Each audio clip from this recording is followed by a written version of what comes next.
Picture this, a chilly autumn night, the kind where your breath forms little clouds in front of your face.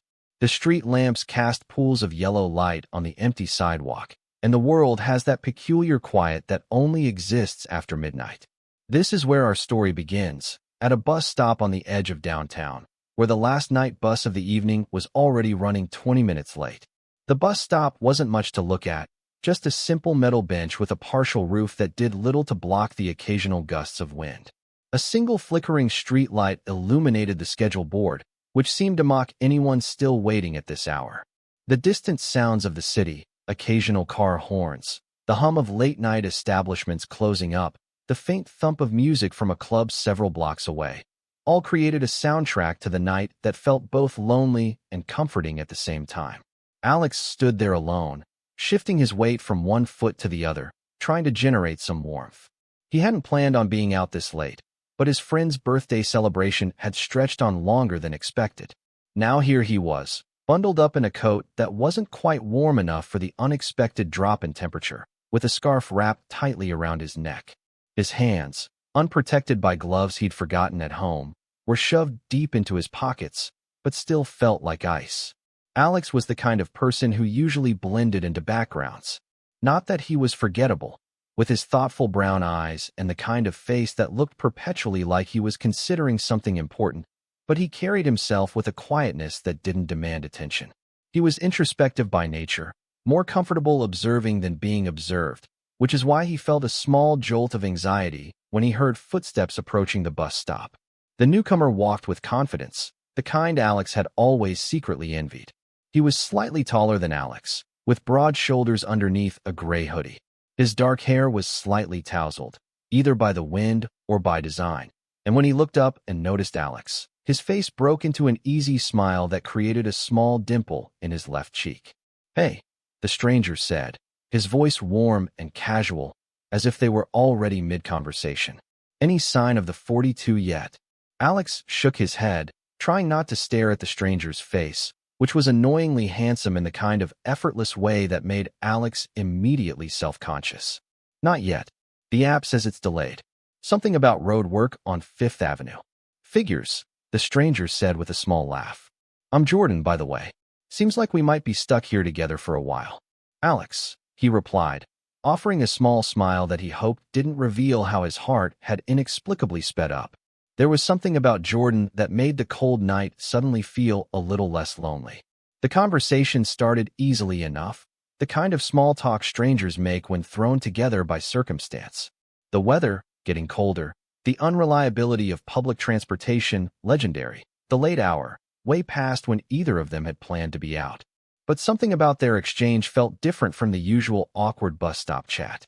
Jordan had a way of asking questions that made Alex want to answer honestly rather than with polite deflections. "So what had you out so late on a Thursday?" Jordan asked, leaning against the bus shelter, his posture relaxed and open. "My friend's birthday. We went to that new place on Elm Street, the Attic. It was actually pretty good, though I'm not usually one for crowded bars." Alex found himself elaborating more than he normally would with a stranger. "What about you?" Jordan's smile widened. "I was working, actually.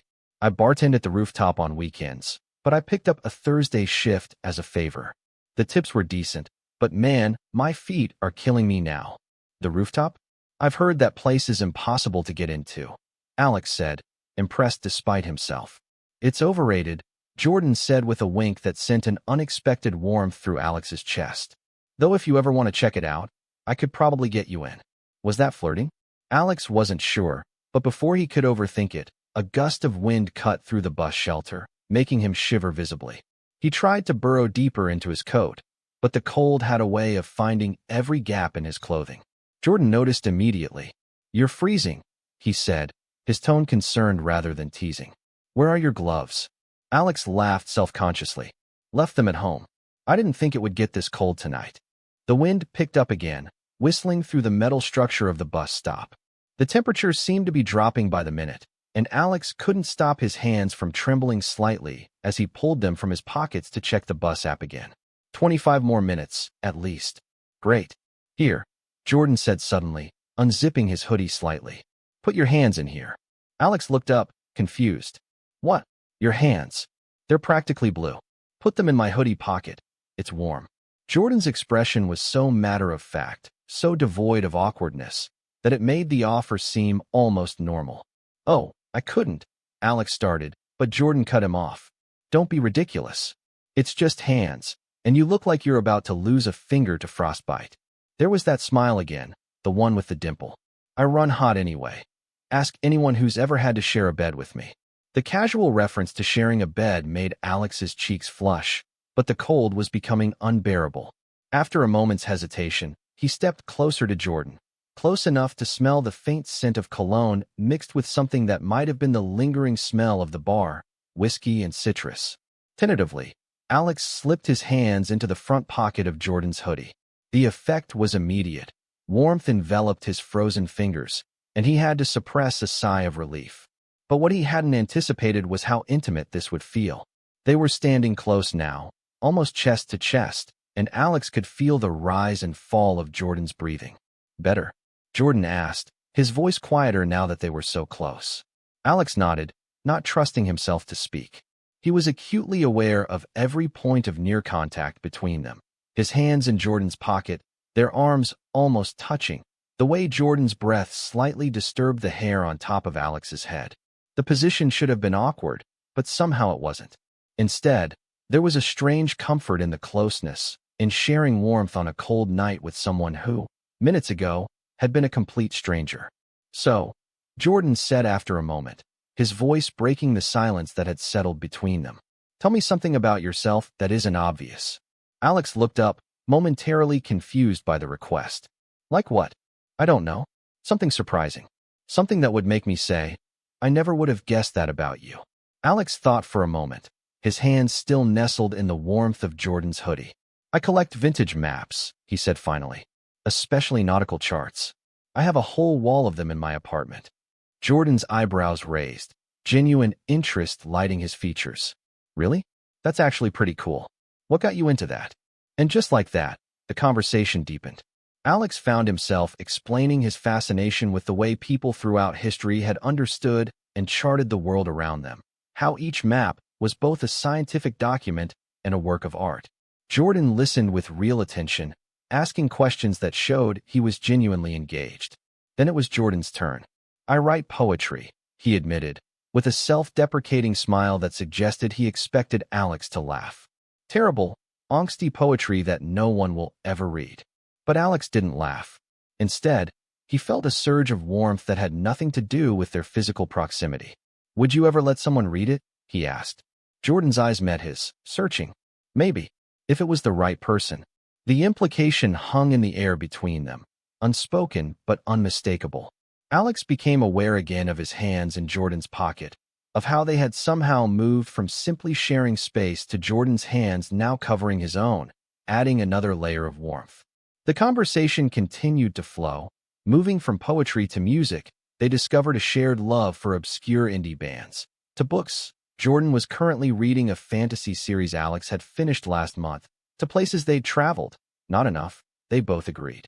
With each revelation, each shared interest or differing opinion, Alex felt a connection forming that transcended the chance meeting at a bus stop.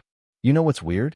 Jordan said after a particularly passionate debate about whether coffee or tea was superior. Jordan was firmly in the coffee camp, while Alex defended tea with surprising vehemence. I feel like I've known you longer than, he checked his watch, 47 minutes. Alex smiled, feeling the same inexplicable familiarity. Maybe we met in another life, he joked, though part of him wondered if there wasn't some truth to the sentiment. How else to explain the ease between them, the comfort in their closeness? As they talked, the world around them seemed to recede. The occasional passerby, the distant sounds of the city, even the cold, all became background noise to the bubble they had created. Alex's hands had long since warmed up, but neither of them mentioned it. Neither made a move to increase the distance between them. At one point, an older woman joined them at the bus stop, giving them a curious glance before focusing on her phone. Alex felt a momentary self-consciousness, wondering what they looked like to an outsider. Two men standing unusually close, hands hidden in a shared pocket. But Jordan didn't seem bothered, continuing their conversation without missing a beat, though his voice dropped slightly. making their exchange more intimate, more private. The woman's bus came and went, leaving them alone again at the stop. The app now showed their bus was just 10 minutes away, and Alex felt a strange pang of disappointment. He wasn't ready for this unexpected encounter to end. "So," Jordan said, seeming to read his thoughts, "our bus will be here soon." Alex nodded, reluctantly beginning to withdraw his hands from the warmth of Jordan's hoodie. But Jordan caught them, holding them gently in his own. "Your hands are warm now," Jordan observed, but he didn't let go. Instead, his thumbs traced small circles on Alex's palms, sending shivers up his arms that had nothing to do with the cold. "Thanks to you," Alex replied, his voice coming out slightly more breathless than he'd intended. Jordan's eyes met his, and there was a question in them, a hesitation that hadn't been there before. "Alex," he began, then paused, seeming to search for words. "I don't usually do this, but would it be okay if I got your number? I'd really like to continue this conversation sometime. Maybe somewhere warmer." The request was delivered with a confidence that was undercut by the slight uncertainty in Jordan's eyes, as if he wasn't entirely sure of Alex's answer. It was that hint of vulnerability that made Alex's heart skip. "I'd like that," he said simply, surprised by his own lack of hesitation. Normally, he overthought these moments, analyzed them to death until the opportunity had passed. But something about tonight, about Jordan, made him want to act rather than think. They exchanged phones, each entering their number into the other's contacts. Alex's fingers felt clumsy on the keyboard, hyper-aware of Jordan watching him. When they handed the phones back, their fingers brushed, and Alex felt that now familiar warmth spread through him. In the distance, the headlights of a bus appeared, growing larger as it approached their stop. The moment was ending, reality intruding on the bubble they had created. "That's us," Jordan said, a note of regret in his voice. Alex nodded, suddenly unsure of what to say, how to end this strange, magical interlude. Should he shake Jordan's hand? That seemed absurdly formal after the intimacy they had shared. But anything more felt presumptuous. The bus pulled up with a hiss of brakes, its doors opening to reveal a tired-looking driver and the harsh fluorescent interior that seemed worlds away from the soft streetlight that had illuminated their conversation. "After you," Jordan said, gesturing for Alex to board first. As Alex stepped onto the bus, he felt a momentary panic. What if this was it? What if, despite the exchanged numbers, they never saw each other again? What if this night became just a strange, lovely memory? He turned back, impulsively, to find Jordan right behind him, closer than he expected. Before he could overthink it, Alex leaned in and pressed a quick kiss to Jordan's cheek. "Thank you," he said softly, "for keeping me warm." Jordan's surprise melted into a smile that lit his entire face. "Anytime," he replied, his voice low enough that only Alex could hear. "I mean that. Anytime at all." They found seats together, continuing their conversation in hushed tones as the bus wound its way through the late-night streets. When Jordan's stop came first, he stood reluctantly. "I'll text you," he promised, his eyes holding Alex's with an intensity that left no doubt. "I'll be waiting," Alex replied, and he knew, with a certainty that defied their brief acquaintance, that he would be. As the bus pulled away, Alex watched Jordan through the window, standing under a streetlight, watching him leave. Even as the distance between them grew, Alex could still feel the ghost of warmth around his hands, could still smell the faint scent of Jordan's cologne. He touched his phone in his pocket, reassuring himself that this hadn't been a dream, that there was tangible evidence of their connection. Later that night, as Alex was getting ready for bed, his phone buzzed with a text. "Just checking. Are your hands still warm? If not, I'm available for hoodie services again tomorrow. Coffee first, though." Alex smiled at his phone, typing his reply with fingers that still seemed to carry the memory of Jordan's touch. "My hands are warm, but I wouldn't say no to coffee. Or hoodies. Or you." He hesitated only briefly before hitting send, then watched as the three dots appeared, indicating Jordan was typing a response.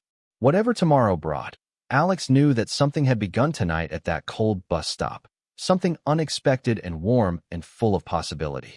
And for once in his life, he wasn't overthinking it. He was simply looking forward to what came next. Total _char_count, 17,826.